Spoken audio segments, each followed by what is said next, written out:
ఈ రోజు లంచ్లోకి అయితే ఎగ్ పులావ్ అనేది ప్రిపేర్ చేస్తున్నానండి. చాలా సింపుల్గా నేనైతే కుక్కర్లో ప్రిపేర్ చేస్తున్నాను అనమాట. ఫస్ట్ ఆఫ్ ఆల్ కుక్కర్లో అయితే ఆయిల్ అనేది వేసుకున్న తర్వాత ఎగ్స్ని అయితే వేసేసుకున్నానండి. ఒక 4 ఎగ్స్ వరకు వేసుకొని దీంట్లోనే కొంచెం కారం పసుపు వేసుకొని ఎగ్స్ని అయితే ఫ్రై చేసుకొని అయితే ఒక బౌల్లోకి అయితే తీసేసుకున్నానండి.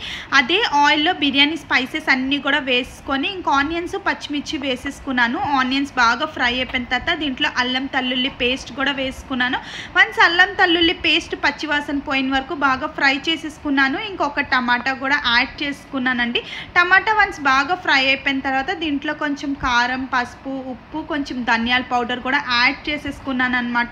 వన్స్ బాగా ఫ్రై అయిన తర్వాత కొంచెం పెరుగు కూడా యాడ్ చేసేసుకున్నాను. ఇంకా పెరుగు అంతా కూడా ఫ్రై అయిపోయి ఆయిల్ పైకి తేలిన తర్వాత దీంట్లో కొంచెం కొత్తిమీర యాడ్ చేసుకొని ఇంకా రైస్ అయితే యాడ్ చేసుకున్నానండి.